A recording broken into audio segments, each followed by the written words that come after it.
tenemos como primer trabajo el correspondiente a Laura Carbó, que es doctora en Historia por la Universidad del Salvador, con la tesis Los recursos de la negociación medieval, Castilla, de los siglos XIV-XV.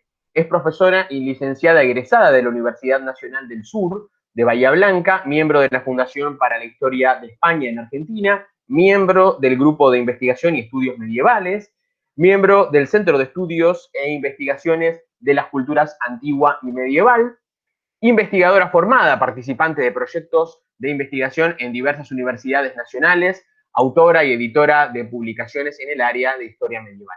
Actualmente participa del proyecto en relación con la historia de los sentidos, abordaje que ha inspirado el estudio de la sensorialidad en torno al martirio. Su trabajo de hoy se titula Cuerpos sufrientes, cuerpos resplandecientes.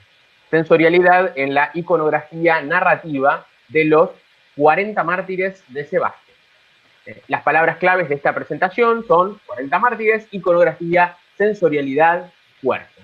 Así que le damos la palabra a la doctora Carbó. Bueno, muchas gracias, Mariano.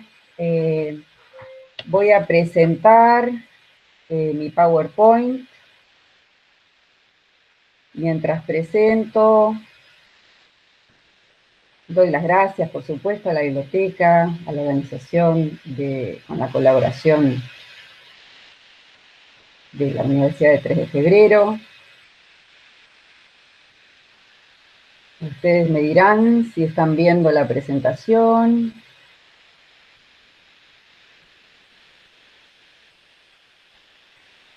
Se ve muy bien, ¿eh? ¿Se ve bien? Sí, se ve bien, se ve bien. ¿Se escucha bien también? Bien, también se escucha bien. Bueno. Te pregunto además, Mariano, si ven la secuencia. ¿Cambió la diapositiva? Sí, ¿Están viendo cambió, bien? se ve perfecto. Sí, perfecto. Muy bien. En primera instancia voy a citar un párrafo muy corto de la homilía de San Basilio, referida a los 40 mártires de Sebaste, que es una de las primeras fuentes que dan noticias sobre el martirio de los santos en 320.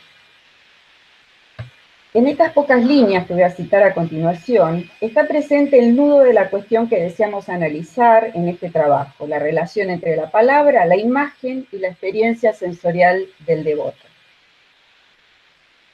Dije que iba a procurar delinear la pintura de las bellas acciones de nuestros 40 héroes, porque los oradores pintan con la lengua como los pintores hablan con el pincel, y lo que la pintura presenta a los ojos por medio de los colores, una relación histórica se lo hace entender al oído por el discurso.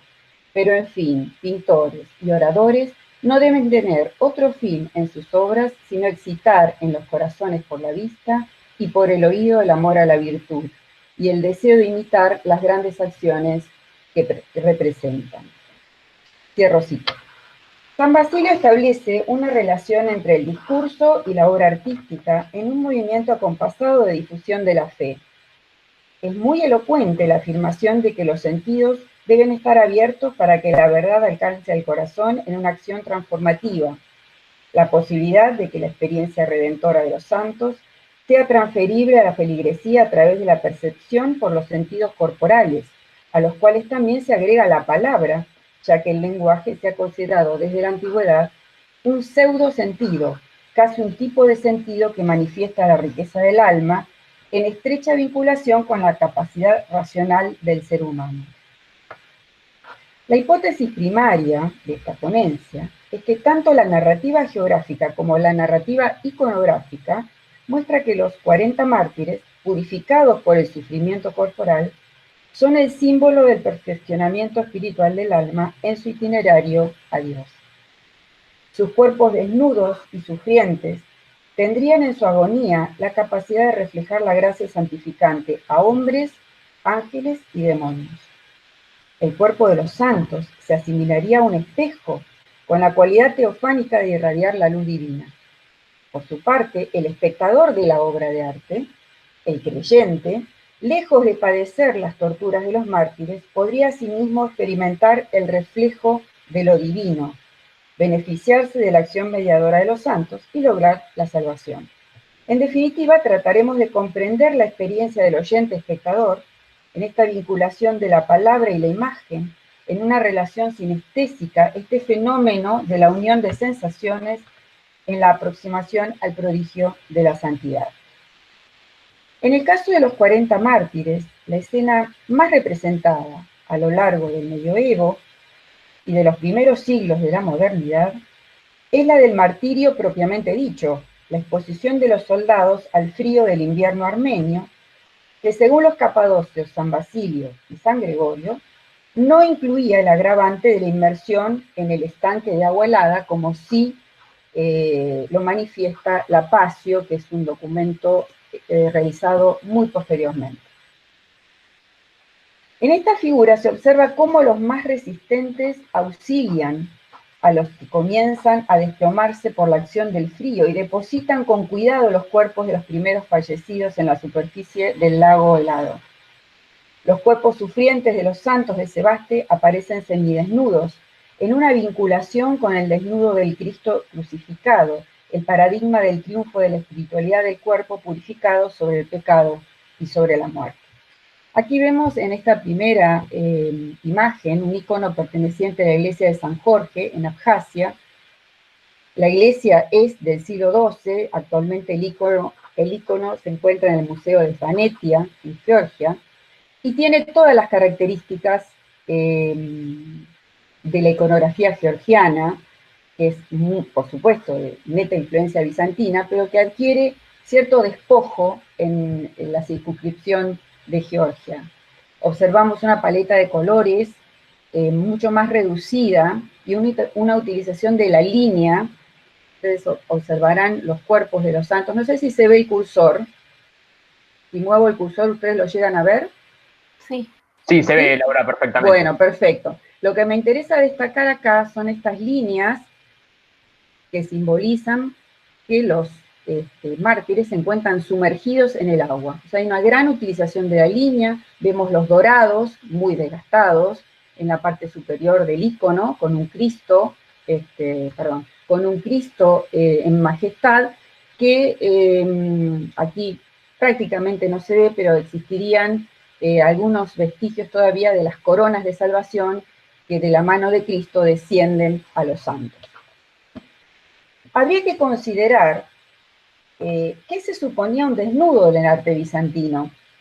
Ryder sugiere que definía tanto el estado de desnudez como también describiría la desnudez parcial.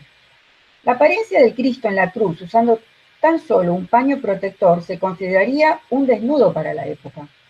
Y aún en los siglos de la plena Edad Media, cuando se desarrolló una iconografía del sufrimiento corporal de Cristo, tampoco se optó por un desnudo total.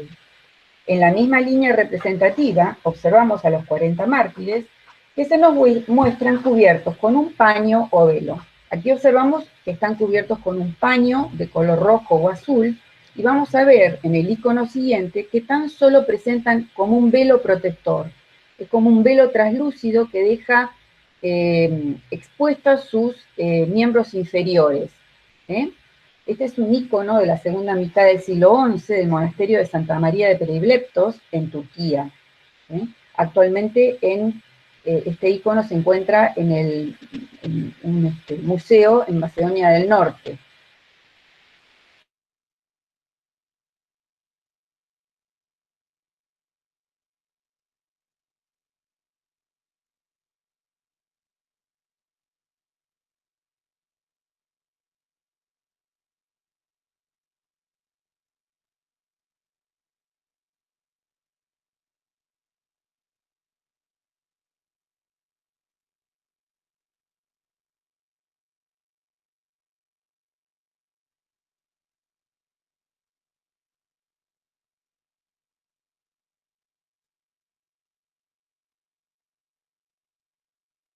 Si vemos la siguiente imagen, que es un fragmento de un mural del cuaternismo temprano, en esta zona de Chipre, un lugar de confluencia de culturas y de viajeros y de gran comercio y habitada por diferentes etnias, que habrían producido este renacimiento temprano. Lo vemos en la estética de las formas humanas, en el movimiento de los cuerpos, una iconografía totalmente alejada de los parámetros medievales, mucho más hieráticos y estáticos. Yo les dejo en la versión escrita los links para poder ver las imágenes, también links de interés como no solamente bibliografía específica, sino también otros links que nos hacen acercarnos a estas hermosas representaciones de los 40 mártires situados, en el caso de los frescos, en unas iglesias increíbles. Así que no me voy a explayar por una cuestión de tiempo, pero lo van a tener en la versión escrita del documento. El desnudo total, entonces, aparece en general en figuras de perfil, como la que vamos a ver en la siguiente imagen, como por ejemplo los cuerpos acumulados de los soldados una vez que ha pasado la noche del martirio, los cuerpos desfallecientes de los que todavía no habían muerto son apaleados hasta matarlos y son acumulados en una pira para ser incinerados y luego sus restos arrojados al río Jalis, que se observa aquí atrás, en esta pequeña iluminación de la cual vamos a hablar seguidamente. Y la vemos a la madre de Melitón, que es el más joven de los 40 mártires, que todavía estaba con vida al momento del amanecer, y ella misma con sus manos lo levanta en brazos y lo lleva y lo deposita en la pira que tiene como destino final la incineración de los cuerpos. Este es el clímax absoluto de las homilías, tanto de las homilías de San Basilio, San Gregorio, como también de los escritos posteriores, de las hagiografías posteriores. Esta iluminación es interesantísima, pertenece al Speculum Historiale de Vincent de Beauvais, que fue escrito en el siglo XIII, pero esta es una reproducción, un manuscrito de 1459 o 1463, que es una traducción al francés de Jean de Vigny, que se encuentra en la Biblioteca Nacional de Francia y se encuentra digitalizado, solamente que está en blanco y negro. Yo quería mostrarles el folio para que ustedes vean que realmente es una iluminación muy, muy pequeña, pero concentra absolutamente toda la secuencia del martirio. Vemos las grandes tensiones entre el grupo de soldados condenados al martirio sobre un lago congelado, expuestos a la noche del frío invierno armenio. Vemos solamente 4 de ellos y luego el colectivo, digamos, de los 40 mártires dispuestos en perspectiva hacia atrás, ¿verdad? Acá vemos el cuerpo del réprobo, el que ha negado a Dios y se ha sumergido en el estanque de agua calentita que estaba dispuesto para tentar a los condenados, que muere instantáneamente. Vemos la figura del guardia que, atento al milagro del descenso de las coronas de santidad, deja sus vestiduras y toma el lugar del réprobo. Vemos una tensión absoluta entre los mártires, pudorosamente vestidos con una túnica, y las autoridades sentados en sus butacas, muy abrigados ellos, por supuesto con vestimentas del siglo XV. Observamos la tensión existente entre los santos y la presencia del demonio, blandiendo una espada y profiriendo palabras de seducción a los oídos de Agrícolas, que es el gobernador que vino a juzgar y condenar a los santos. Pero siempre me interesa el tema del desnudo, el semidesnudo o el desnudo asexuado. Observen ustedes la figura del soldado arrepentido, allí muerto en la tinaja, y observen esta otra imagen perteneciente a un desnudo en Dioscórides, en su libro de Materia Médica, que es un libro de botánica, que en sus 2 últimos folios, en el Códice de Ilustraciones, presenta una figura humana completa, de frente y de atrás. Pero lo vemos asexuado, tal cual se presenta el soldado arrepentido. O sea que esta resolución de un desnudo total, pero sin la exposición de la genitalidad, era una resolución común en la representación del cuerpo, no solo hagiográfica. O sea, hemos observado el ejemplo de este libro de botánica medicinal, que en este caso es una reproducción del siglo XV, muy cercana en el tiempo a la anterior que hemos visto en la miniatura del libro de Bouvet.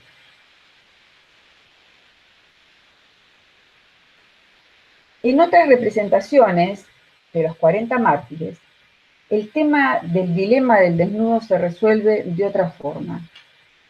Por ejemplo, con una inmersión en el lago hasta la cintura. En esta imagen observamos un fresco en el techo de las catacumbas que están debajo de la iglesia y el martirium de Santa Lucía, en Siracusa, Sicilia. Las catacumbas estuvieron activas desde el siglo III, época de las últimas persecuciones a los cristianos, pero después tomaron vitalidad en el siglo VIII y IX con la invasión de los musulmanes a Sicilia, y al parecer esta imagen de los 40 se convirtió en un símbolo de la resistencia cristiana que seguía celebrando el culto y la devoción escondidos en estas mismas catacumbas. Luego esta iglesia se convierte en mezquita, pero también es utilizada durante un tiempo como cisterna. Entonces todas las pinturas que existían en las paredes hasta una determinada altura se han perdido por completo. Y la que vemos aquí arriba, de los 40 mártires, está absolutamente deteriorada, tal vez por esa misma humedad del ambiente. Pero los especialistas han hecho una recreación, un patrón del ciclo iconográfico, que nos muestra lo que me interesaba a mí, a los 40 mártires, en los cuatro cuadrantes de la cruz, sumergidos hasta la cintura, y solo es visible el cuerpo desnudo del torso para arriba. Aquí observamos la cruz, el Cristo en el centro de la imagen, rodeado por custodiado por dos ángeles. En la pie de la cruz, la Virgen María. Aquí vemos la escena del soldado que se arrepiente y el guardia que toma su lugar. Y en un esquinero, un escriba, que esta es una figura bastante enigmática que no logran resolver a quién se está refiriendo. Posiblemente puede ser un oficial jurídico que está labrando el acta del proceso. En la siguiente imagen vemos una resolución que combina ambas posibilidades, es decir, una primera fila de mártires ataviados con ropa interior y unas filas subsiguientes en perspectiva sumergidos en el lago helado. Para los hagiógrafos, la desnudez comportaba una tortura más para los condenados expuestos a la gélida noche armenia. La garantía de la salvación eterna son las coronas de santidad que bajan del cielo de la mano del Cristo glorificado y se mantienen suspendidas sobre las cabezas de los mártires. En otras representaciones, en lugar de las coronas, se hacen visibles las vestiduras celestiales. San Efrén, mejor dicho, Pseudo-Efrén, menciona que el tema de la remisión de la ropa como uno de los tantos tormentos que sufrieron los mártires fue un paso más en el camino de la salvación, una transmutación por la gloria de los tributos celestiales. Así vemos en la siguiente imagen, que es fantástica, es un relieve en marfil, no aparecen las coronas de salvación, pero sí aparecen los mantos sagrados que esperan a los mártires ya redimidos. Nos dice San Efrén: cuando robaron las vestiduras de los cuerpos pecaminosos, el Rey Altísimo los cubrió con el manto de su gloria. Por el tormento que toleraron sus cuerpos, las ropas de gloria vestirán en el jardín del Edén. Para estar desnudos, primero hubo que desnudarse. Aquí los narradores dan un giro a la interpretación puramente física del hecho de quitarse la ropa. El proceso que han de enfrentar los mártires es un tránsito voluntariamente aceptado. La exposición de sus cuerpos a los rigores de la condena se inicia con libertad y hasta con regocijo. San Basilio afirma que los condenados se desnudan con alegría, dejando atrás al hombre viejo para realizar su pasaje al paraíso. El ritual de desnudarse, o ser obligado a desnudarse, tiene una alta carga representativa. El cuerpo desnudo está ligado a una situación emocional extrema, en este caso sacrificial. El que está desnudo involuntariamente tal vez sienta vergüenza, como Adán y Eva en el paraíso. Para Lindquist, la desnudez de los santos es muy diferente a la desnudez de los réprobos, que aparecen en general como figuras grotescas, zoomórficas, monstruosas, en posturas complicadas, en la periferia y acechantes. Representan la caída del ser humano o al mismo diablo en actitud provocativa. Pero los santos han optado por la sublimación de los goces temporales en favor de la salvación, en cuerpo y alma. A pesar de ser carne, nos dice San Gregorio, luchaban contra la carne. El caso paradigmático es, en el caso del martirio de los 40, es el soldado que se desviste y toma la posta del arrepentido. El soldado se desvistió, arrojó sus ropas, corrió y se lanzó al lago, gritó junto a ellos, cristiano soy. La acción de desnudarse y convertirse se muestra en simultáneo. Aquí vemos esta imagen bellísima, que es de la iglesia de la Presentación de la Virgen en un monasterio serbio del siglo XII. Vemos al soldado arrepentido que entra en el cobertizo, según las versiones hagiográficas, o era un estanque de agua caliente el que estaba tentando a los mártires en la condena, o era un cobertizo calefaccionado. Aquí vemos el soldado que se arrepiente, entra en el cobertizo y muere instantáneamente.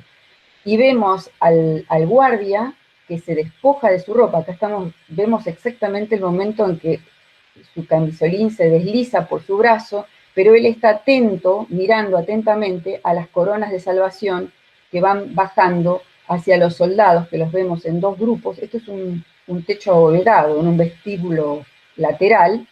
Aquí están representados, que no se ve en la figura, los 40 mártires, 20 de cada lado, con un Cristo Redentor en la imagen central, que no se alcanza a ver acá, pero lo que me interesaba mostrar es esta pared frontal, donde se ve específicamente esta transición de desvestirse y someterse al martirio. En la descripción de los mártires, San Gregorio se explaya sobre la belleza del cuerpo, que ha sido creado como un arma de lucha para el alma. El alma imparte al cuerpo su forma y por ello refleja la imagen divina como el alma. La belleza de este grupo de jóvenes se compara con los retoños en floración de la primavera. Es muy frecuente la alusión a la naturaleza desbordante de vida, la lozanía de sus cuerpos, la bendición de la juventud. Cito textual: la apariencia era hermosa, nos dice Gregorio. Hermosa quiero decir de aquellos que desean mirar cosas hermosas, hermosa para los ángeles, hermosa para los poderes que trascienden este mundo. La representación de los rostros de los mártires es similar, pero cada uno de ellos tiene rasgos particulares, lo que los hace únicos e irrepetibles. Esta estética se asocia al pensamiento de Orígenes, que siempre le pareció que el espíritu de cada persona debía estar gráficamente diferenciado como lo estaban los rasgos del rostro. La delicada precisión de la misericordia de Dios aseguraba que cada cuerpo estuviese adaptado a las necesidades peculiares del alma hasta en los mínimos detalles. Aquí les presento una imagen de la iglesia de los 40 mártires en Capadocia. Seguramente ustedes sabrán, bueno, ojalá que alguno haya tenido la posibilidad de viajar y poder haber hecho el tour que se hace en globo por sobrevolando el valle de Gorem en Capadocia, donde se ven estos accidentes geográficos espectaculares que son producto de formaciones volcánicas. Bueno, desde el siglo VIII en adelante se se han construido estas iglesias excavadas en la roca. Esta en particular es de principios del siglo XIII. La entrada a esta iglesia, que tiene dos naves, una de las naves es esta, abovedada, donde se puede ver la representación de los 40 mártires, casi todos ellos en la flor de su juventud, con sus rostros particulares. En esta pared observamos siempre el acto del réprobo, que entra en el cobertizo, y en el otro extremo observamos uno de los ángeles, y más acá está la figura de un Cristo entronizado.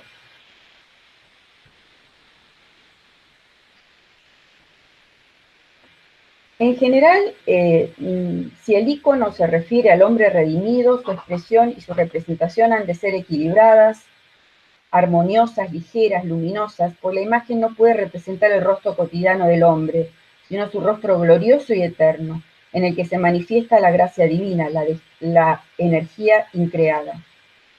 La representación de los 40 en sus vestiduras militares, con la cruz en una mano en tanto que mártires, y la aureola de santidad, propia de los últimos siglos medievales, está en consonancia con este estilo, si se quiere, hierático, solemne, intemporal.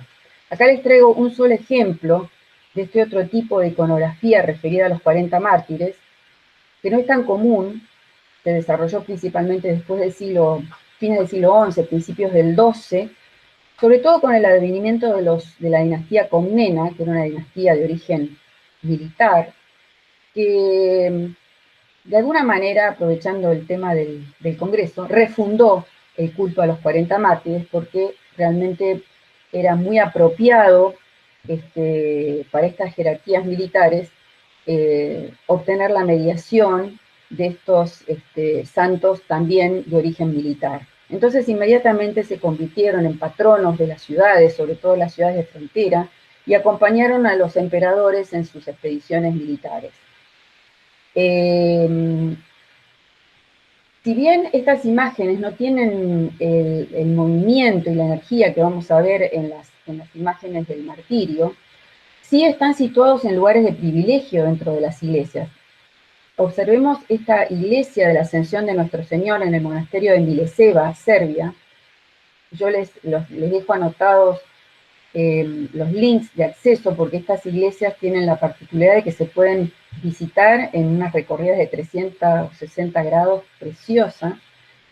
En este caso, están los 40 mártires representados en estos medallones, en el intrados de los 4 arcos que sostienen la cúpula principal que está sobre el altar. O sea que, si bien es una imagen ya del santo consagrado, no es un santo en tránsito, en sufrimiento, como vemos en las escenas del martirio, observamos que tienen están situados de forma privilegiada en estas iglesias. Esta representación es común en estas iglesias serbias, y también hay una iglesia en Ucrania que tiene la misma representación, que no están pintados, sino que son mosaicos bellísimos. Los vemos a los soldados en su vestidura militar, con una cruz en la mano, un símbolo de martirio, y en otras también están representados con una espada, como santos mártires militares, o con las coronas de santidad entre los brazos. Pero, si bien son figuras ya muy atractivas, estas del siglo XII, estos santos consagrados, hieráticos, casi ausentes, ¿no es cierto?, trascendentes, mejor dicho. Las representaciones más comunes son estas que ustedes pueden ver en este icono, como han visto en los anteriores. O sea, es la representación del suplicio. Son individuos en camino, en transición, en movimiento, en acción. O sea, hay un dinamismo ascendente. Los soldados semidesnudos, parados en forma compacta en la escena, más cercana al espectador. Algunos están doblados de dolor, otros colapsan exhaustos. Las manos en plegaria y los rostros que se alzan hacen que la mirada se eleve al Cristo que bendice desde la parte superior. O sea que hay un dinamismo ascendente propio de casi toda la iconografía de los 40 mártires. Si bien he dicho que los mártires son descritos como jóvenes pertenecientes a una élite militar, he descubierto que en muchas de las representaciones aparecen hombres muy mayores entre ellos. Bueno, en esta versión escrita van a quedar unas 2 o 3 hipótesis en una confrontación con las fuentes del porqué de esta iconografía que mezcla hombres jóvenes con hombres tan mayores.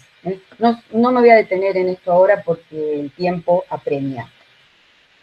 Entonces, en la diversidad de la representación de los santos, la constante más evidente es la luz que invade el espacio del martirio. La luz es considerada una fuente de belleza, pues es la sustancia misma del color al tiempo que la condición exterior de su visibilidad. Dios es belleza simple e inconcebible, porque es luz pura. Las cosas no son solamente nobles, son divinas en la medida que son luminosas. Los santos son radiantes como estrellas en el firmamento, nos dice San Gregorio. Y San Basilio avanza sobre los efectos de una vida resplandeciente por la acción del Espíritu. Como los cuerpos límpidos y transparentes se hacen resplandecientes cuando les hiere un rayo de luz e irradian otro brillo, así las almas que llevan en sí al Espíritu, iluminadas por el Espíritu, se hacen espirituales y difunden la gracia sobre los demás.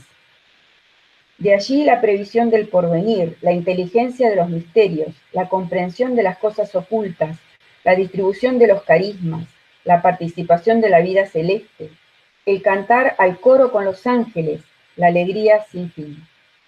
El permanecer continuamente en Dios, el parecerse a Dios, en una palabra, lo que más puede desearse, llegar a ser Dios. Ya avanzando sobre las conclusiones, diríamos que la tradición platónica, que estimaba que el objetivo de la vida humana era buscar parecerse a Dios, trascendiendo el mundo visible y abandonando el cuerpo, fue rediseñada por los padres orientales. En lugar de escapar del mundo, había que dejar entrar la gracia santificante, dejar entrar el sol a la caverna.